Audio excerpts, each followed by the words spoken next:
India गठबंधन को एक एक करके जोर का झटका लगता जा रहा है।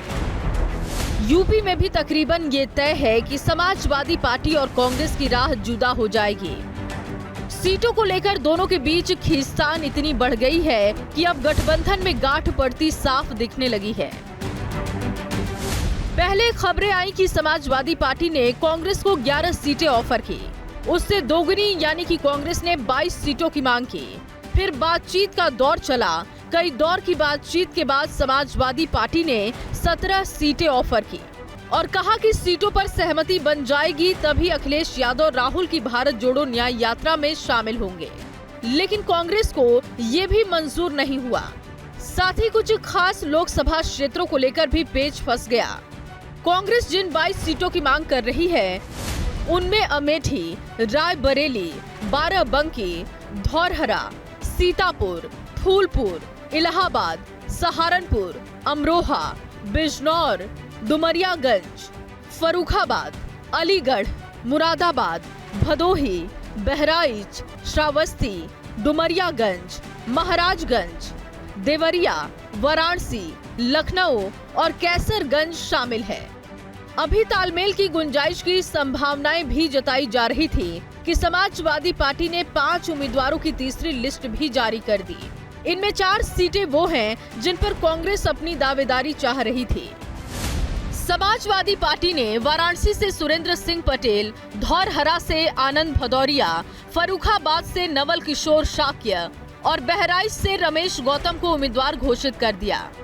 कांग्रेस मुरादाबाद, अमरोहा, बिजनौर, देवरिया पर भी अड़ी है।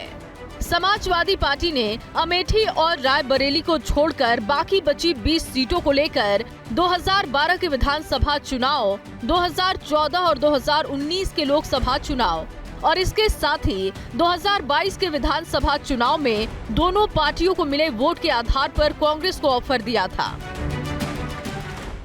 अभी बातचीत चल रही है, कई दौर में बातचीत हो चुकी है, कई सूचियां उधर से आई, सूची इधर से भी गई।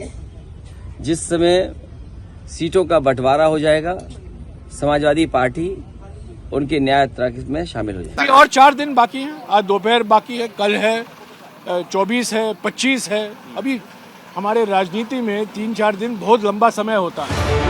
गठबंधन में पड़ी गांठ के पीछे सीटों की संख्या और खास सीट की चाहत ही वजह नहीं है, वजहें और भी हैं। मध्य प्रदेश चुनाव के बीच रिश्तों में जो खटास आई थी उसे भूलकर दोनों पार्टियां आगे बढ़ चुकी थी। लोकसभा चुनाव में सीट शेयरिंग को लेकर दोनों पार्टियों के नेताओं ने 9 जनवरी को दिल्ली में पहली बैठक की थी। उस मीटिंग में समाजवादी पार्टी की तरफ से राम गोपाल यादव और जावेद अली थे, तो कांग्रेस की तरफ से मुकुल वासनिक, अशोक गहलोत, सलमान खुर्शीद और मोहन प्रकाश शामिल हुए। उन्हें राहुल गांधी के करीबी माना जाता है। इसके अलावा इस बैठक में कांग्रेस के यूपी प्रदेश अध्यक्ष अजय राय और पार्टी के यूपी प्रभारी अविनाश पांडे भी शामिल हुए।